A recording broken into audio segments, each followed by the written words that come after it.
Hola alumnos, soy el profesor Julio Chávez del curso de Filosofía. Esta vez vamos a desarrollar la semana de repaso correspondiente a la última semana de este curso preparatorio del Centro Preuniversitario de la Universidad Nacional Mayor de San Marcos.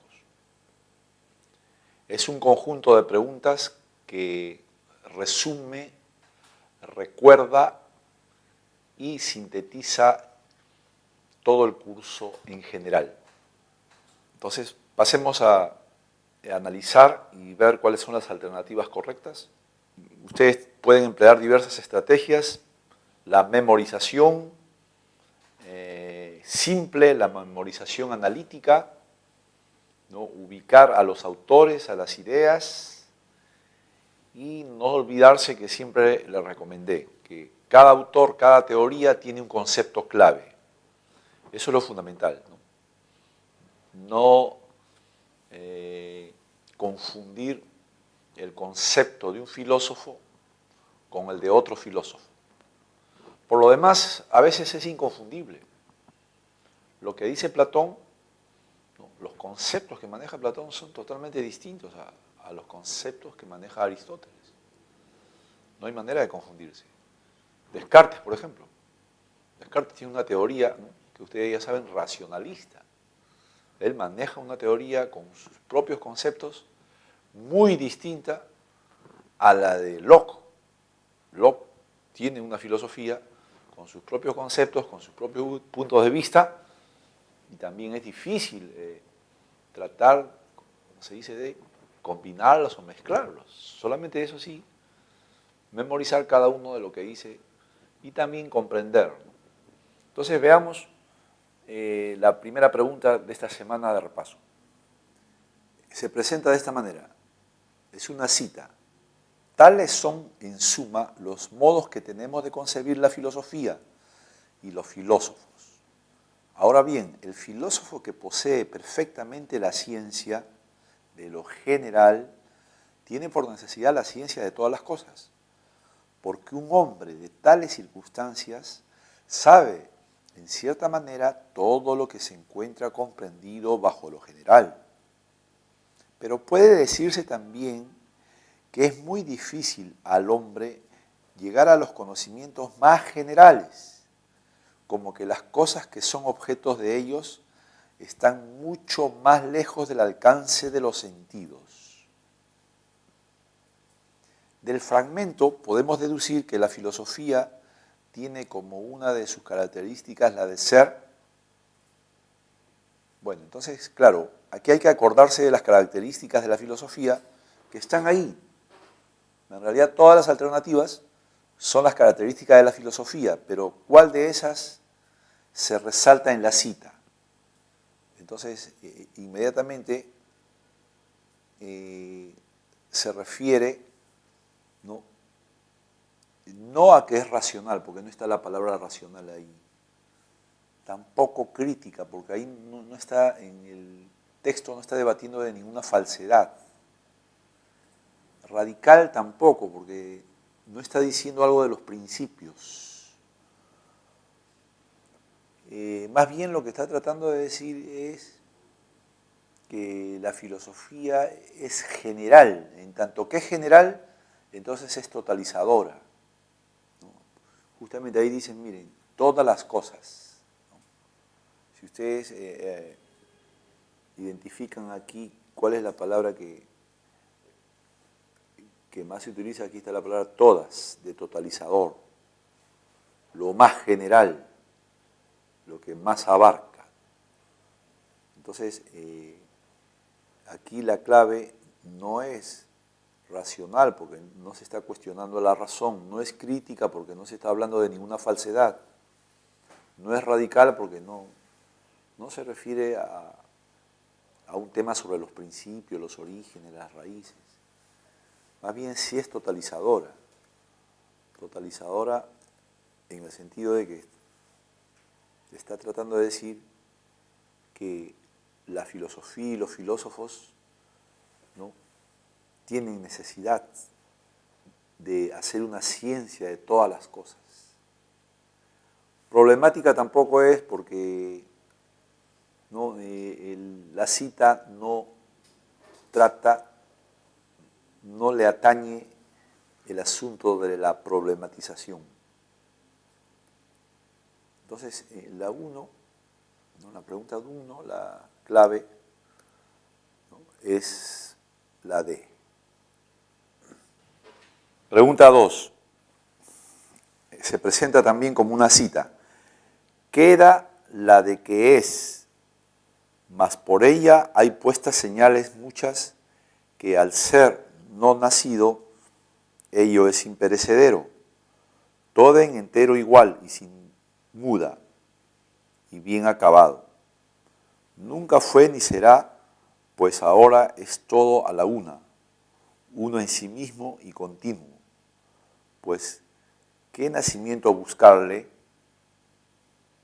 Entonces, aquí dice, conforme al fragmento anterior, Parménides estaría filosofando dentro de la disciplina filosófica denominada. Aquí ustedes tienen que ver que las citas siempre traen conceptos claves.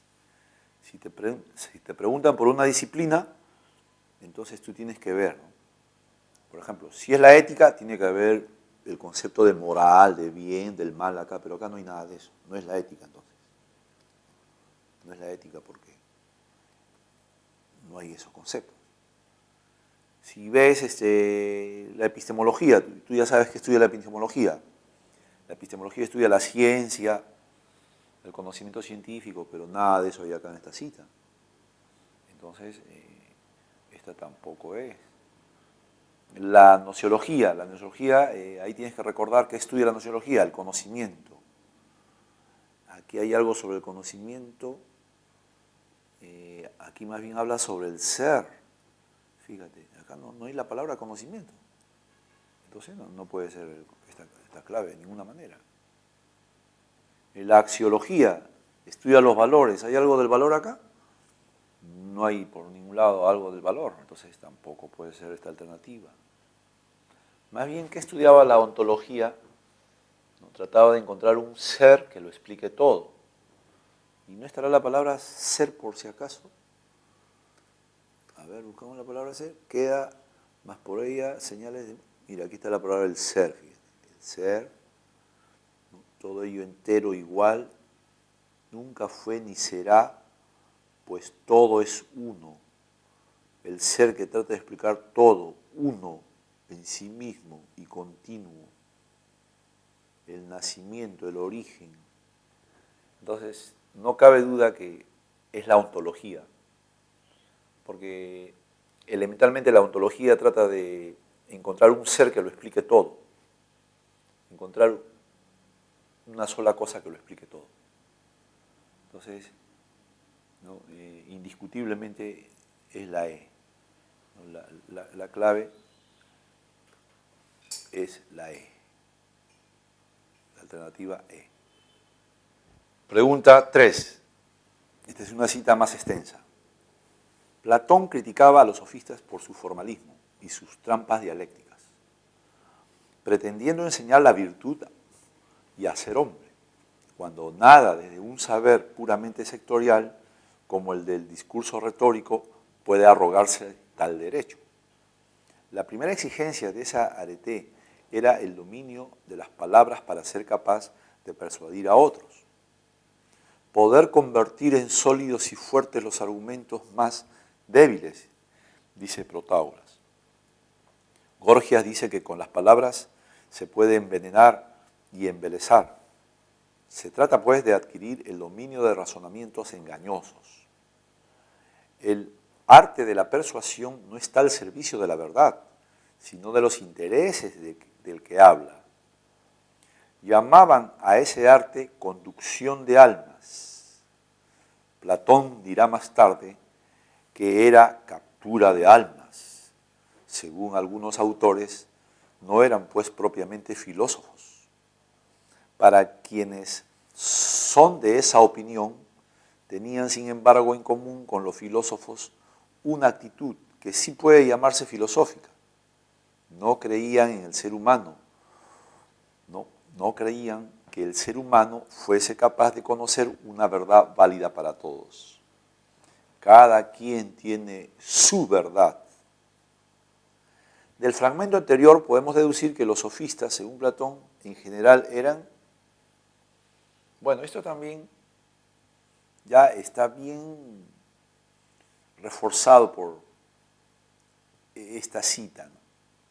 En realidad los sofistas, no vayan a poner ustedes, no se vayan a equivocar y poner hermenéuticos, porque la hermenéutica es una cosa moderna, ¿no? Esta alternativa está muy distrayente. Tampoco eran criticistas, porque criticista es Kant, es otra alternativa distinta. Más bien relativista sí, porque lo que está diciendo la cita es que los sofistas decían que depende de la fuerza que tú le pongas a las palabras, ¿no?, para que la gente crea en esa verdad. Entonces, los relativistas consideraban que el ser humano no puede conocer una verdad para todos, sino que cada uno tiene su verdad. Entonces la verdad es relativa. De tal modo que la alternativa, ¿no?, más sensata y, digamos, válida es la C. Más bien las otras alternativas neoplatónicos no tienen cabida aquí. Y el hemorfismo es un concepto de Aristóteles, pero que tiene que ver con otros temas, con otras razones. Este es un distractor bien alejado, tampoco puede ser. Entonces, en la pregunta 3, la clave es la C. Pregunta 4. Identifique las propuestas socráticas en las siguientes proposiciones. Entonces, ¿no?, jala tu archivo, ubícate en la filosofía de Sócrates, recuerda los principales, ¿no?, conceptos de Sócrates y luego abócate a la pregunta. Son 5.000 alternativas.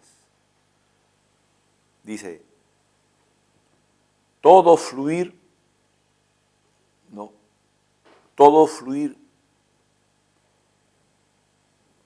universal está regido por el logos. Entonces, esa, por ejemplo, eso no es un pensamiento de, ahí tú podrías poner que eso es falso o no es verdadero. Los seres ideales son inmutables y reales. Tampoco, eso no forma parte del pensamiento de Sócrates, porque Sócrates, si tú bien recuerdas, Sócrates habla del hombre, de la moral, de la sociedad. Él no habla de los seres si son inmutables o reales, tampoco. Podrías ir descartando esto como algo que no pertenece a Sócrates. Solo la virtud proporciona la felicidad.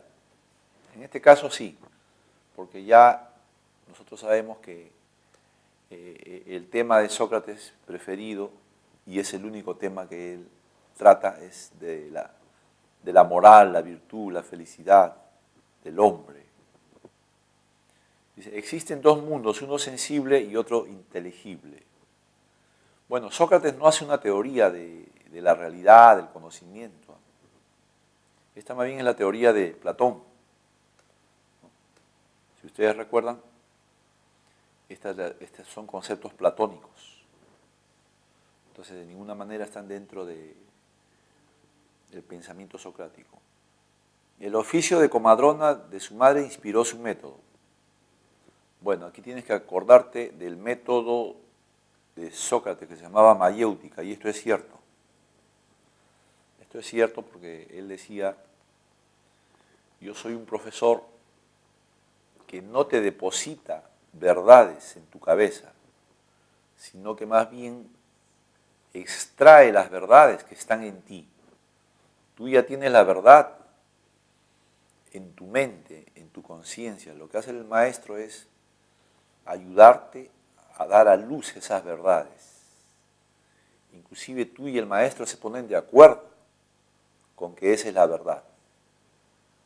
Porque si tú no entras en un acuerdo con el maestro, es como decir, tú estás obedeciendo lo que él dice nada más. Y no es así. Tú también tienes que coincidir con lo que te dice el maestro, que es la verdad, tiene que coincidir contigo mismo. Cuando hay esa conjunción entre maestro y alumno, ahí se produce el conocimiento. Por lo tanto, entonces, ¿no? Solamente la 3 y la 5, aquí tenemos, corresponden. Pues. La alternativa A, entonces, es la respuesta en la pregunta 4. Más bien las otras, ya vimos, caen por su propio peso. Las otras no pertenecen al pensamiento de Sócrates. Entonces, en la 4 la clave es la A. Veamos la 5. En relación al periodo cosmológico o presocrático, compatibiliza o compatibilice ambas columnas. Bueno, a ver, ¿a quién pertenece, ¿no?, cada idea o cada principio? 1. Explicó racionalmente el fundamento de las cosas. Bueno, el primero que explicó racionalmente el fundamento de las cosas fue Tales. Por eso es que Tales se considera el primer filósofo, porque antes existían mitos, pero Tales es el que ya explica el origen del mundo, el agua es el principio de todo. El fundamento de todas las cosas es el devenir. Eso lo dijo Heráclito. Tienes que hacerlo corresponder con Heráclito. Recuerda algo de Heráclito. Heráclito decía, el mundo está en constante cambio. Todo sucede y nada vuelve a repetirse. La vida, la historia, ¿no?, es un fluir constante. Todo cambia, todo está en permanente transformación. Es el fuego. Él hablaba de un fuego que cambia constantemente las cosas. Y ese movimiento se llama dialéctica también. Perdón, entonces, 3. Se negó a aceptar el carácter ilusorio de la realidad sensible. En este caso es Empédocles. O sea, Empédocles es un filósofo que investigaba. Inclusive la anécdota dice que Empédocles, por investigar, se cayó y murió en un volcán. Porque él decía, bueno, lo único que existe en la realidad son las cosas, el mundo, la materia. Él era geólogo, él era astrónomo, él era geógrafo. Él se negaba a aceptar las ideas, las ilusiones. Y también la 4 es, fue el primero en utilizar el término arjé. En este caso hay que relacionar esta idea con Anaximandro. Acuérdate de Anaximandro, fue el que dijo el origen o el arjé de todo es el apeiron. Entonces, si nosotros relacionamos esto 1C, 2D, 3B y 4A, vemos que la alternativa, ¿no?, correcta, en este caso, es la A. Todos estos pares ordenados coinciden con lo que hemos analizado. Más bien, el resto de alternativas, alguna es correcta, pero otras echan a perder y invalidan el resto de alternativas.